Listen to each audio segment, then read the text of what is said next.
Iye, Surah Bara antara Kalteng. Oke, teman-teman Bara Kalteng, kembali lagi di Bincang-Bincang Antara Kalteng.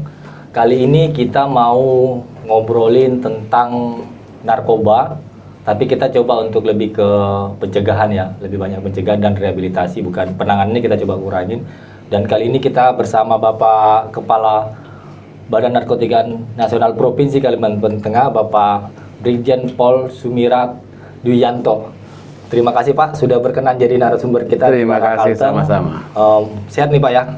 Alhamdulillah sehat. Kita tetap pakai standar protokol kesehatan ya. Kita nanti akan ganti-gantian untuk pakai masker. Saya ngomong, saya buka masker. Nanti kalau Pak Sumiratnya ngomong, beliau yang buka masker, saya pakai masker. Kira-kira begitu teman-teman untuk protokol kesehatan kita ya. Untuk yang pertama Pak, saya mau bertanya yang ini Pak. Ada tidak BNN melakukan riset pada saat apa orang mulai memakai narkoba? Apakah itu ganja, sabu-sabu, morfin atau yang sejenisnya? Kira-kira sejak kapan itu Pak? Jadi hasil penelitian dari Badan Narkotika Nasional Republik Indonesia, kita ketahui juga standar internasional dari UNODC. Kita penelitian kita lakukan pada usia 15 sampai 64 tahun. Memang meskipun ada di beberapa dari mereka yang menggunakan mulai di bawah dari 15 tahun, tapi itu jumlahnya bisa dikatakan kecil, dan juga mereka yang di atas usia 65 tahun itu juga ada. Sama, karena usia dianggap usia sudah tidak bukan usia produktif. Kita melakukan penelitian itu di usia produktif. Tapi secara empirik yang ada di lapangan, kita ketahui anak-anak kita dimulai dari samalah, kalau kita bicara narkoba, kita harus tahu dulu. Narkoba itu adalah singkatan dari narkotika, psikotropika, dan bahan adiktif lainnya. Nah, biasanya itu anak-anak kita, adik-adik kita, bahkan mungkin rekan kita, nggak usah, diri kita sendiri, itu mulai dari menggunakan bahan adiktif. Kita ketahui sejak mungkin kecil, SD, kita disuruh orang tua membeli rokok. Nah, di dalam membeli rokok pasti yang kita kebiasaan kita cium-cium, terus kemudian mulai belajar dari situ, melihat orang tua merokok, melihat teman merokok dan sebagainya, mulai dari bahan adiktif. Setelah dari bahan adiktif ini baru mereka merasakan, dan hasil penelitian disebutkan bahwasannya mereka yang perokok berkecenderungan 4 kali lebih besar untuk bisa jatuh dalam penyalahgunaan dan peredaran gelap narkotika. Nah, jadi narkotika bukan narkoba lagi. Kalau rokoknya sudah ya, bahan adiktif. Narkotikanya jadi 4 kali lebih besar kemungkinan untuk jatuh ke sana. Di sini kita ketahui banyak juga hasil penelitian menyatakan bahwa penyalahgunaan terbesar sebenarnya adalah ganja.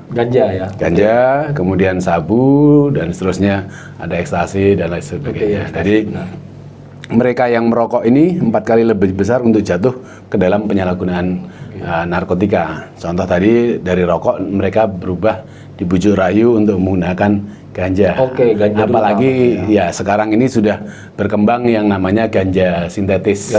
Jadi banyak hal-hal yang bandar ataupun pengedar memodifikasi, membuat varian-varian baru terkait dengan berkembangnya narkotika, baik itu khususnya di dunia.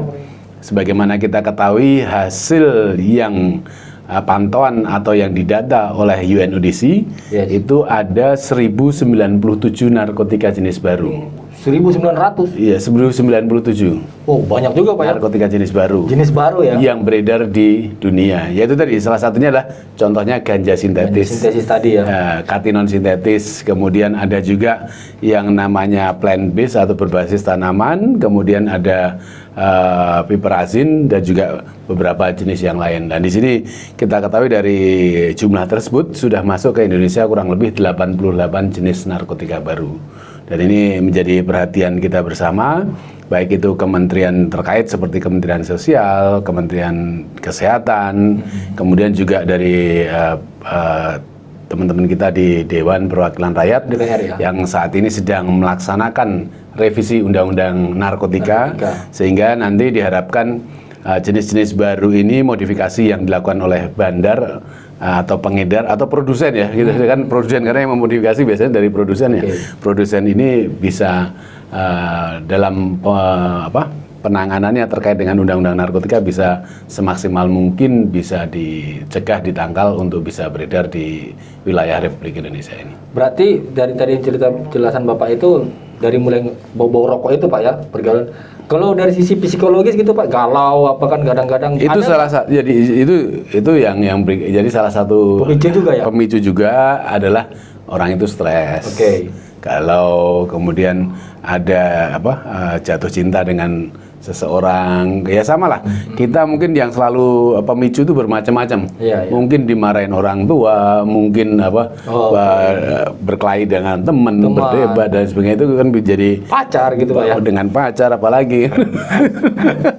Itu menjadikan pemicu dia mungkin pada saat itu didatangin temennya, udah lu daripada nggak enak pikirannya segala macam gitu ya, biar refresh atau biar gitu enjoy lah, lu pakai sama itu gitu, pakai sesuatu lah. Berarti semuanya selalu diawali dengan gratis kayaknya Pak ya? Kenapa? Diawali dengan sebagian besar demikian. Bandar pengedar akan mencoba membujuk rayu kita dengan secara gratis, 1, 2, 3 kali. Setelah gratis, setelah dia pada posisi kecanduan, dia harus membayar. Kalau dia tidak kuat membayar, berarti dia akan melakukan hal-hal yang pasti ya, arahnya negatif atau kriminal tadi. Dari sinilah makanya kita berharap dengan pencegahan, yaitu komunikasi, edukasi, sosialisasi, dan advokasi kepada seluruh lapisan masyarakat, itu bisa lebih mencegah, menangkal, menolak beredarnya narkotika di lingkungan kita. Ada beberapa kelompok yang menjadi prioritas daripada kita di BNNP Kalteng ini, yaitu pertama edukasi, informasi, komunikasi, dan sosialisasi kepada lingkungan pelajar. Pelajar mulai dari, bisa dikata mungkin mulai SD. SD ini kita saat ini sudah mencoba mengenalkan kepada mereka yang namanya Mars BNN. Mars BNN ini kita minta kepada seluruh dinas pendidikan yang ada di provinsi maupun kabupaten kota yang ada di seluruh Kalimantan Tengah ini untuk dalam seminggu mungkin 2 atau 3 kali dinyanyikan bersama anak-anak SD, SMP, SMA, bahkan di perguruan tinggi. Harapannya mulai dari kecil kita sudah bisa mengetahui, menangkal, menolak narkotika. Kita ketahui lagu pemilihan umum dari kecil, kita pemilihan umum telah memanggil kita, sampai sekarang kita hafal gitu, benar. Nah, di sini ada Mars BNN, narkoba adalah musuh negara, musuh rakyat, musuh kita semua. Artinya itu musuh kita yang harus kita mari kita perangi, marilah. Jadi kita terdoktrin di kepalanya bahwa narkoba itu musuh alam kita, bawah sadar itu akan terdoktrin, sehingga tinggal habis itu kita lakukan pengenalan. Pengenalannya bermacam-macam.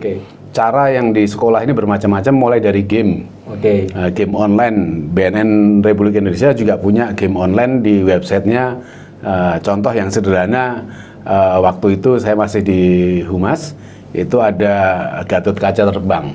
Kalau Gatot Kaca itu kan tokoh lokal, tokoh nasional lah Indonesia. Ini terbang, kalau dia ambil itu ganja, oleng, ambil itu sabu, tambah lagi, ambil sekian, nyawanya habis, jatuh, ngulangin terbang lagi dari bawah. Itu contoh-contoh sederhana yang dilakukan di dalam game-game yang ada, termasuk dulu Angry Bird kan dulu terkenal dulu. Nah, Angry Bird itu juga kita sama. Kita sebagai generasi muda Indonesia membantu petugas untuk bisa memecahkan batu. Kalau yang Angry Bird kan pakai katepel, lempar, batunya pecah. Nah, ternyata di belakangnya ada sembunyi bandar. Nah, kita ibaratnya begitu. Itu permainan-permainan yang kita buat, kreativitas lokal yang bisa diharapkan bisa memberikan masukan dan pemahaman kepada generasi muda kita. Kemudian selain permainan-permainan, kemudian di anak SD, kemudian anak SMP dan SMA dengan berbagai metode yang berbeda. Ular tangga juga ada, macam-macam lah kita buat permainan itu. Berarti berarti kalau kan sempat ini Pak, tabu ya, kalau orang tua kan memperkenalkan anak SD tentang narkoba tuh kan sempat tabu ya, istilahnya pantang. Kalau sekarang justru harus dianjurkan untuk memperkenalkan dari kecil, Pak ya? Metode memperkenalkannya harus kita sesuaikan. Kalau anak kita sekarang sudah main game online, nah itu dengan game tadi kan, benar. Nanti kalau kita makan ini ada lomba karung, ada lomba, ternyata kita nggak bisa lari kenceng. Iya benar. Kita arahnya itu contoh. Gatot Kaca tadi tidak bisa terbang, tapi dia setelah ini malah jatuh meninggal, mati ya. Nah, itu kan konsep-konsep itu yang harus bukan memperkenalkan ini begini, enggak. Kita konsepnya yang kita ini kan karena itu sesuai dengan usia. Kemudian selain kelompok pelajar, kita laksanakan juga di kelompok pekerja, lingkungan pekerja. Kita ketahui hasil penelitian di kelompok pelajar itu ada sekitar 27% yang sebagai penyalahguna narkotika atau narkoba. Kemudian di kelompok pekerjanya ada 51 sampai 52%. Nah, sisanya adalah lain-lain, ada pengangguran, ada apa yang kan jumlah pecandu ini ada 100%. Dari jumlah pecandu 100% itu 21-nya ada di kelompok 27-nya ada di kelompok pelajar, 51-nya di kelompok pekerja. 22%-nya ada di kelompok lain-lain. Nah, ini kelompok pekerja juga demikian disesuaikan dengan waktu bekerjanya mereka. Kami dengan berusaha berkoordinasi dengan perusahaan, dengan instansi terkait, dengan dunia usaha, baik itu usaha pekerja informal, pekerja formal, kan pekerja kita ada macam-macam. Ada yang formal, ada informal. Ini semuanya kita masuk ke sana. Baik itu di lingkungan yang mungkin bekerja siang, bekerja malam, segala macam kita masuk dengan berbagai macam cara. Yang ketiga, kita laksanakan kegiatan di kelompok orang tua atau masyarakat. Jadi selain remaja anaknya sendiri, lingkungan sekolah, lingkungan pekerja, lingkungan keluarga atau orang tua atau masyarakat, dan yang terakhir adalah komunitas. Kita masuk komunitas-komunitas. Ada komunitas sepeda, komunitas motor, mobil dengan gaya yang bermacam-macam kan. Bahkan sekarang mungkin ada komunitas anak-anak kan komunitas rambut pang, ada macam-macam lah. Itu kita masuk ke semuanya lini. Harapannya dengan masuk ke semua lini melakukan komunikasi, edukasi dan sosialisasi ini bisa mencegah, memberantas penyalahgunaan dan peredaran gelap narkotika di lingkungan mereka. Kenapa? Karena minimal kita memberikan pengetahuan. Pengetahuan kepada mereka tadi, contoh-contoh tadi bagaimana kalau kita mengkonsumsi dan sebagainya, kita prestasi kita akan turun, cara berpikir kita jadi kacau, kemudian kehidupan kita jadi kacau, sosialisasi kita lagi kacau, komunikasi dan sebagainya. Tidak ada satu pun yang positif kepada diri kita. Oleh karena itu setelah itu masuk, mau muncullah yang namanya pemahaman. Pemahaman. Jadi pengetahuan meningkat, pemahaman mereka meningkat terhadap bahaya penyalahgunaan narkotika. Kemudian meningkatlah yang namanya kesadaran mereka.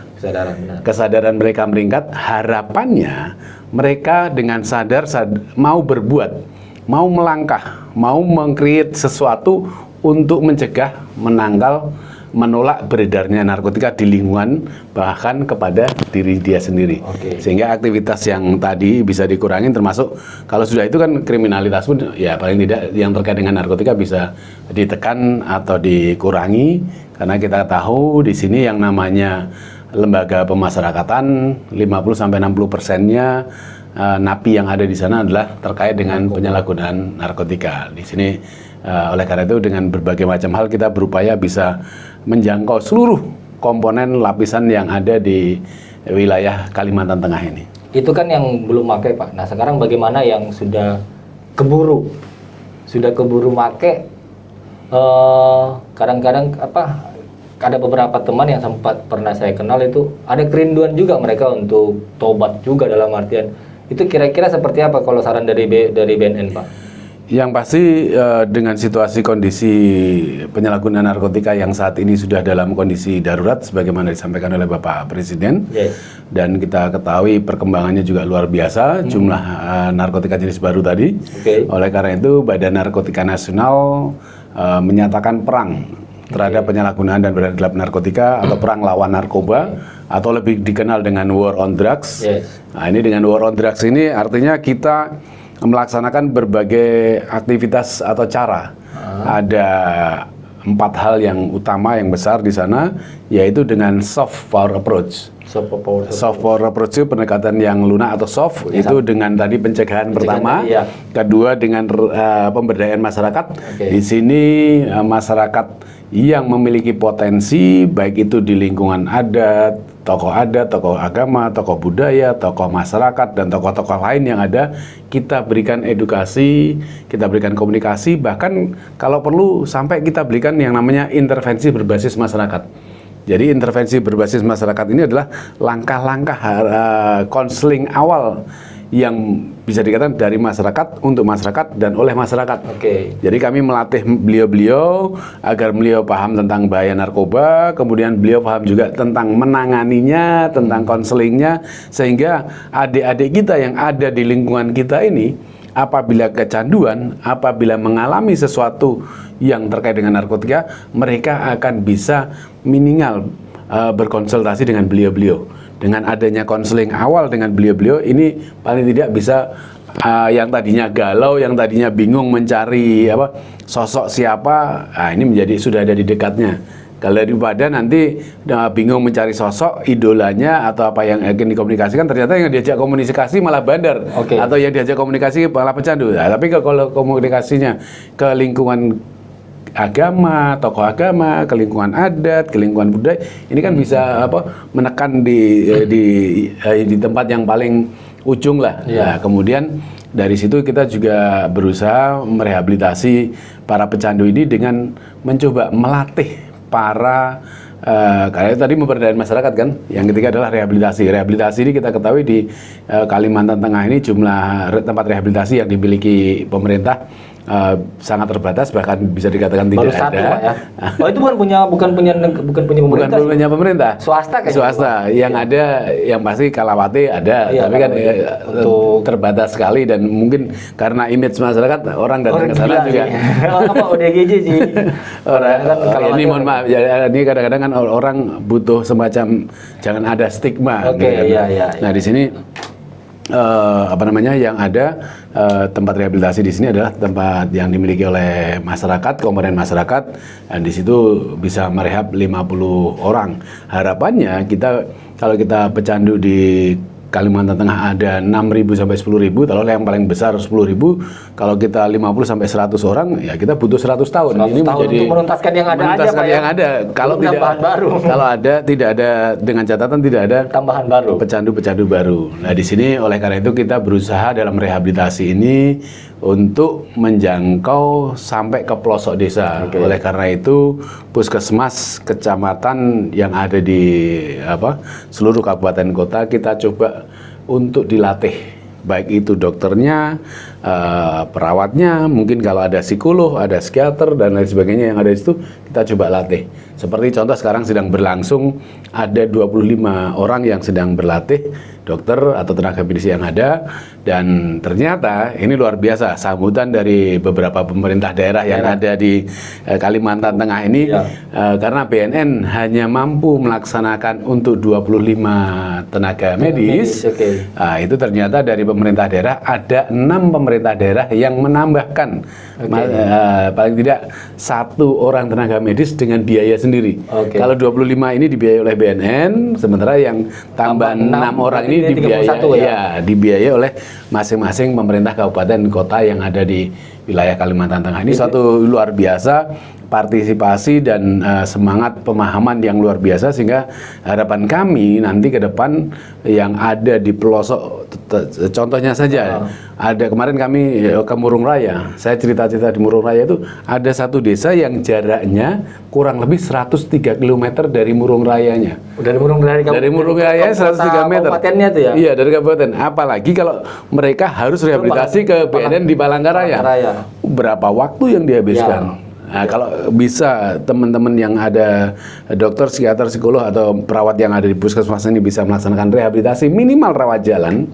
Tadi kalau tokoh masyarakat tadi sudah penanganan awal, kalau pecandu-pecandu pemula mungkin bisa. Nah, kalau untuk pecandu yang teratur pakai sudah masuk ke dalam puskesmas. Nah, mungkin nanti yang rawat inap inilah baru kita kepikirkan berikutnya. Karena terus terang yang ada rawat inap itu di BNN itu hanya di Badoka, itu di Makassar, Tanah Merah di Samarinda, kemudian di Lido Bogor, di Batam, Sumatera Utara, dan Lampung. Harapannya nanti kami berharap juga di Kalimantan Tengah ini bisa ada. Memang kemarin Pak Gubernur sudah memberikan hibah kepada kami, itu bangunan 12 kali 40 meter. Harapannya memang kemarin kita hitung sudah bisa paling tidak untuk 5 sampai 6 orang pecandu menjalani rehabilitasi. Sekarang sedang berproses, kami berkomunikasi dengan Dinas Sosial untuk bagaimana melaksanakan rehabilitasi sosial. Kemudian sarana prasarana memang belum ada, tapi bersyukur kemarin ada bupati yang membantu 3 tempat tidur. Oke, kita contoh jadi saling bantu-bantu, saling mengisi. Gotong royong lah Pak ya. Gotong royong. Jadi kalau ini nanti bisa berjalan, nah ini luar biasa. Misalkan ada yang dari Gunung Mas, ada dari Sampit, ada dari Lemando, kalau ini satu tempat tidur saja, akhirnya ini bisa beroperasi dan kemarin juga kami sudah lapor ke BNN Pusat. BNN Pusat akan mencoba memberikan anggaran terkait dengan rehabilitasinya, rawatannya. Nah, kalau ini semua rawatannya sudah ada, ini kan akhirnya bisa operasional. Minimal tidak 100 tahun lagi. Ya berkurang lah. Jadi berarti gini Pak, jadi tadi itu terkait dengan rehabilitasi. Jadi yang berikutnya adalah terkait dengan yang namanya smart power approach. Smart power itu kita menggunakan IT. Kita ketahui anak-anak kita, generasi muda kita, generasi Z ini luar biasa mainannya dengan IT kan. Nah, di sini kita coba pendekatan dengan IT, dan yang terakhir adalah kita makanya mengadakan lomba TikTok, lomba Mars BNN, lomba pidato, semuanya melalui IT. Dan yang terakhir adalah gerakan yang keempat itu adalah pemberantasan jaringan sindikat narkotika. Itu yang terakhir itu di situ. Jadi pencegahannya, penanggulangan, rehabilitasinya, kemudian pemberantasannya, pemberdayaan masyarakatnya, smart IT-nya. Kerjasama. Kita harus, tadi kan ada kerjasama dengan berbagai instansi terkait, termasuk bahkan saya luar biasa di Kalimantan Tengah ini ada perusahaan swasta yang dokternya kemarin datang ke saya, Pak, boleh nggak saya ikut pelatihan masalah asesmen atau konselor ini? Boleh, tidak ada masalah. Tapi dengan catatan, karena yang ada di DIPA kami, anggaran kami itu untuk instansi pemerintah, Bapak membiayai diri sendiri untuk ikut pelatihan ini. Dan tadi juga ada yang ke saya lagi, wah kalau gitu kita bisa ikut. Nah, mudah-mudahan ini akan berkembang, di dunia usaha juga akan mau bergabung untuk melakukan pelatihan minimal. Kalau paling tidak tenaga medis yang ada, kalau di perusahaannya ada yang ini kecanduan, bisa dilakukan konseling atau apapun yang sana. Pak, kalau misalnya ini ada pecandu yang mau datang ke BNN atau orang tua pecandu yang bawa anaknya ke BNN, bisa nggak sih Pak? Ini Pak, anak saya pecandu narkoba nih, pecandu sabu-sabu, itu gimana prosedurnya? Justru kami sangat berterima kasih dan kami memberikan apresiasi yang luar biasa kepada orang tua, keluarga yang secara sukarela memberikan ataupun menyelamatkan anaknya dengan mendatangkan, menghadirkan di kantor Badan Narkotika Nasional ini.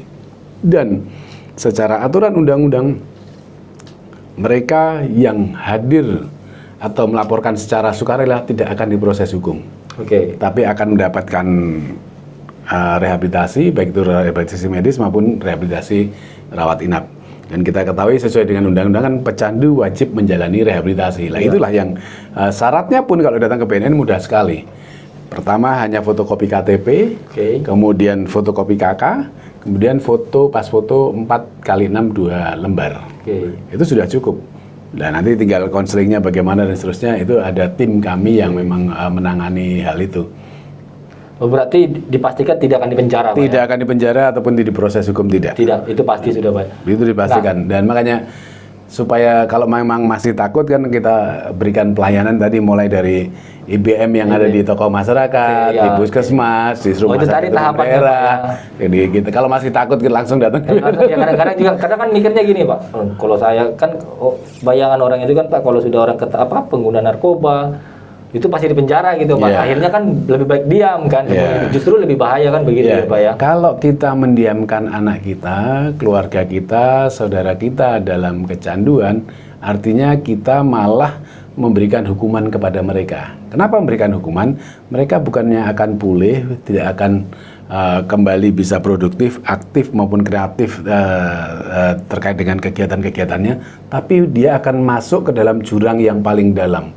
Dengan kecanduan semakin lama semakin cara berpikirnya nggak karuan sudah. Sampai terjadinya ODGJ, bahkan sampai pada kematian. Overdosis segala macam. Ya, overdosis, kematian dan lain sebagainya. Inilah yang kita hindarin, jangan sampai kita bukan memberikan kasih sayang. Artinya kalau kasih sayang dalam kutip, saya selalu bilang itu kasih sayang yang salah. Yang keliru ya Pak ya. Yang keliru. Jadi kasih sayang yang betul ya dia harus dipulihkan, disehatkan kembali supaya dia menjadi manusia yang aktif, produktif dan kreatif tanpa narkotika atau narkoba. Oh, di tempat rehabilitasi itu Pak kayak penjara nggak sih Pak gitu loh? Kadang-kadang kan memang ya rehabilitasi tapi ujung-ujungnya penjara juga. Maksudnya kan tempat rehabilitasi itu apakah di penjara persis seperti penjara atau seperti apa, atau ternyata menyenangkan juga gitu loh Pak? Kalau kita, jadi mungkin saya cerita prosesnya dulu ya.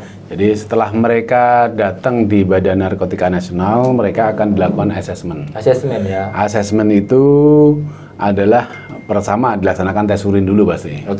Kemudian tes urin pun nggak bayar, ini sudah gratis sudah. Ya? Kalau sudah ini melapor segala macam sudah prosesnya sudah ini. Artinya tes urin, kemudian dilakukan pemeriksaan secara fisik, mungkin ada sakit penyakit dan lain sebagainya. Kemudian dilakukan assessment. Assessment itu adalah melakukan penilaian dari tenaga medis. Akan dilakukan penilaian apakah bagaimana tingkat kecanduannya.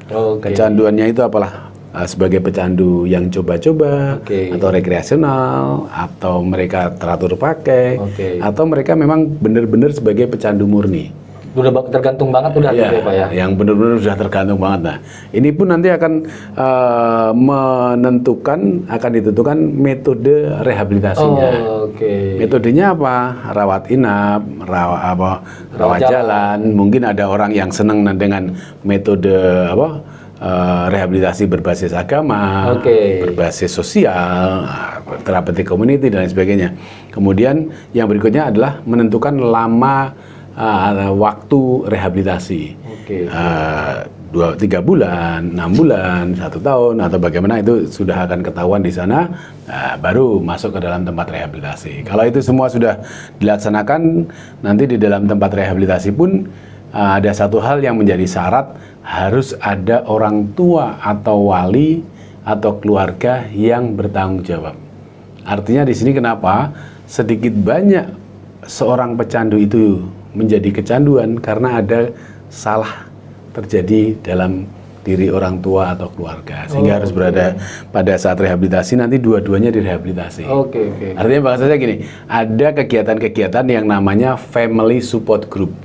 Jadi family support group, bagaimana family ini, keluarga ini mensupport dia untuk tumbuh, untuk kembali menjadi sempurna, kembali pada kebaikan lagi. Itu ada kegiatan itu di tempat rehabilitasi. Itu kegiatan cukup banyak, mulai dari biasanya kita coba mereka hidup teratur lagi, kemudian disiplin lagi, jujur lagi, banyak hal yang kita lakukan di sana. Biasanya jam 4 pagi atau setengah 5 bangun, ibadah, sholat, kemudian bersih-bersih tempat tidur, kemudian olahraga, kemudian mandi, terus sarapan pagi, kemudian ada morning meeting, sharing di antara teman-teman pecandu, bagaimana dia bisa jatuh, ini bagaimana, kenapa, nah ini kan sharing, karena di situ teman-teman semua dia sharing, yang menguatkan yang mana, sehingga nantinya diharapkan saling menguatkan. Kemudian ada pelajaran kelas, kemudian jam 12 sampai jam 1 itu makan siang, habis itu ada istirahat sekitar 1 jam 1 sampai jam 2, kemudian jam 2 sampai jam 3 itu bisa olahraga, bisa ada sesuai dengan minatnya dia, ada yang misalkan otomotif, vokasional kan, ada otomotif, ada komputer, ada pelajaran bahasa Inggris, ada tergantung itu minatnya seperti apa. Itu kalau di tempat rehabilitasi di BNN. Kemudian jam 5 nanti mandi sampai jam 6, jam 6 sampai jam 7 makan malam, jam 7 sampai jam 9 itu ada pelajaran kelas, jam 9 sampai jam 10 kurang lebih refleksi. Dalam sehari yang didapat apa? Oh, memang sengaja dibikin padat gitu supaya dia jangan banyak termendongnya gitu Pak? Iya, memang itu salah satu caranya supaya dia tidak berpikir lagi pada kecanduannya, tapi aktivitasnya dia nanti setelah jam 9 sampai 10 refleksi, jam 10 malam tidur. Enggak, bayangan kan di film-film itu buat di apa disiram, Enggak ada. Itu salah juga. Itu kan rehabilitasi gitu Pak ya. Bukan begitu tapi rehabilitasi. Tadi kan saya pikir direndam dulu, Enggak ada. Ini justru apa? Tidak ada pemaksaan dan tidak ada penggunaan obat-obatan. Kalau kan orang sering bilang kalau direhabilitasi dikurangin jumlah dosisnya, dosisnya gitu kan? Enggak. Jadi rehabilitasi yang digunakan oleh BNN adalah abstinensial. Artinya apa? Simptomatik. Jadi tidak menggunakan obat, yang digunakan obat itu hanya misalkan pada saat kok saya rasanya pusing, dikasih obat pusing. Ya. Yang paling gampang kan paracetamol. Kalau kemudian perutnya mual segala macam, dikasih obat sakit perut. Bukan dikasih narkotikanya lagi atau enggak, dikasih obat-obat yang sesuai yang dia rasakan pada saat itu sakitnya apa. Itu yang ya obat yang dipakai oleh masyarakat umum lah. Jadi lebih baik kalau pecandu itu lebih baik dibawa aja ya ke BNN dibandingkan ditangkap Pak ya, jauh lebih repot lagi Pak. Kalau sudah tertangkap tangan itu proses hukum yang akan berjalan. Duluan itu diprioritaskan Pak ya. Iya, proses hukum berjalan, nanti yang akan menentukan seseorang itu kalau sudah proses hukum berjalan pasti akan terlibat yang namanya proses penyidikan dan sebagainya. Asesmen tetap, tapi asesmennya dilakukan dengan yang disebut dengan TAT. Tim asesmen terpadu. Tim asesmen terpadu itu tadi terdiri dari tim medis dan tim hukum. Kalau tadi kan kalau datang sukarela tidak melibatkan tim hukum, tim medis saja. Nah, kalau tertangkap tangan pasti melibatkan tim hukum. Tim hukum ini akan menentukan seseorang ini terlibat dalam jaringan peredaran lokal, nasional atau internasional. Kalau dia terlibat dalam jaringan, sehingga nanti akan muncul rekomendasi yang berbeda dari tim asesmen terpadu ini. Nah, akan muncul yang pertama adalah mereka benar-benar murni sebagai pecandu. Itu harapannya nanti proses hukumnya akan sampai kepada tempat rehabilitasi. Vonis hakim pun akan rehabilitasi. Kemudian atau tergantung kalau bisa sekarang kan ada yang namanya apa? Kewenangan-kewenangan dari penyidik Polri, ada RJ, dari jaksa ada RJ dan sebagainya. Ini ya tergantung proses apa namanya tingkatan proses hukumnya. Tapi sesuai dengan ini kan pengadilan. Kemudian yang kedua adalah terkait dengan mereka pecandu merangkap pengedar. Pecandu merangkap pengedar, mereka nanti prosesnya akan mendapatkan hukuman di dalam lembaga pemasyarakatan, tapi hak mereka sebagai pecandu tetap dilaksanakan, yaitu rehabilitasi di dalam lapas. Kalau mereka yang ketiga adalah murni sebagai pengedar, ya dia harus ada di dalam lembaga pemasyarakatan. Jadi janganlah, lebih baik jangan takut melapor. Jadi lebih baik melapor secara sukarela sehingga karena akan berbeda dia ketika kita prosesnya akan berbeda. Itu berbeda ya. Prosesnya jadi berbeda. Bukan dalam arti kan sering beredar kok ini apa polisi pilih kasih, sebenarnya enggak juga Pak. Dia ada asesmen tadi Pak, dari hukumnya dia lihat Pak ya. Oke Pak.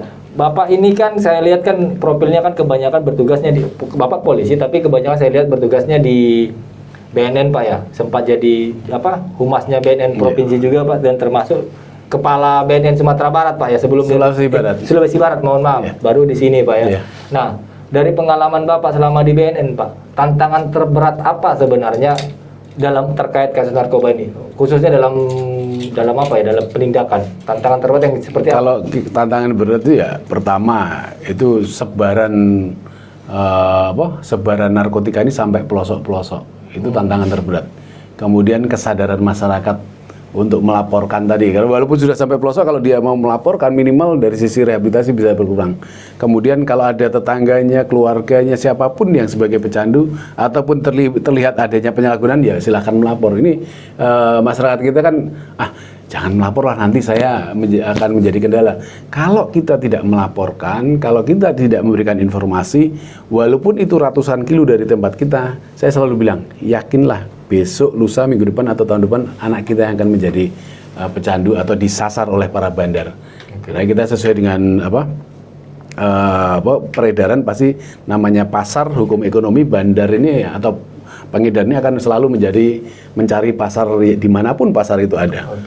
Bukan penangkap pengedar sabunya tantangannya Pak ya, bukan di situnya. Iya, kalau itu kan terkait dengan jumlah. Yang berikutnya selain peredaran, jumlah dari narkotika jenis baru, bandar selalu memodifikasi narkotika jenis baru. Itu juga menjadi tantangan kita. Karena bukan apa, terkait dengan nanti dasar hukum di Undang-Undang Narkotika, kita setiap waktu menambahkan lagi narkotika jenis baru, menambahkan lagi narkotika jenis baru. Jadi idealnya seluruh komponen bangsa itu mau bersatu padu, bahu-membahu, mencegah dan memberantas penyalahgunaan dan beredar gelap narkotika. Kalau ada persatuan, ada kesatuan, ada saling mengisi di antara kita, dan termasuk contoh sosialisasi seperti ini luar biasa. Ini bisa, saya yakin kalau ini dilakukan oleh semua orang, ini akan menekan penyalahgunaan narkotika di wilayah kita. Oke Pak, sebelum kita tutup ini Pak, ada pesan nggak Pak untuk masyarakat Pak sebagai kepala BNN, kemudian mencegah supaya terminimalisir lah penyebaran dan penggunaan narkoba di Kalimantan Tengah Pak? Yang pasti kita harus memulai dari hal yang kecil-kecil di lingkungan keluarga kita, dimulai dari diri kita sendiri, dan dimulai dari sekarang juga. Jangan takut melapor. Oke. Jangan takut melapor apapun kejadian yang ada di sekitar kita terkait dengan narkotika. Semua yang melapor akan dirahasiakan. Oke. Akan tidak disebarluaskan. Kemudian jangan takut rehabilitasi. Itu bukan bahasa bohong Pak, yang bahwa kita yang melapor pasti rahasia Pak ya? Ya kalau takut langsung ke saya aja. Gitu, langsung ke saya gitu.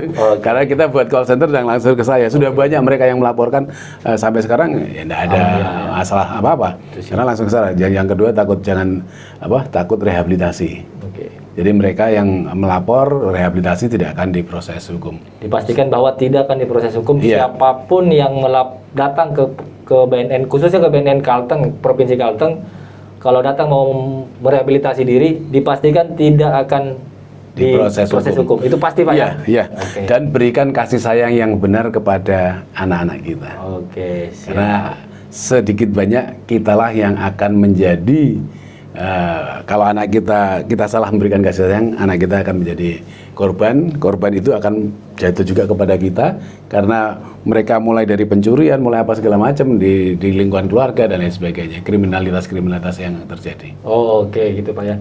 Siap, terima kasih banyak Pak. Oh ya teman-teman, kita ini podcastnya di ruang podcastnya BNN Kalteng. Bagus loh posisinya, desainnya ini keren nih Pak. Tinggal beli kameranya apa bagus. Mungkin itu teman-teman, sampai ketemu lagi. Salam Bara Kalteng. War on Drugs. Tuh piye, surah bara antara Kalteng.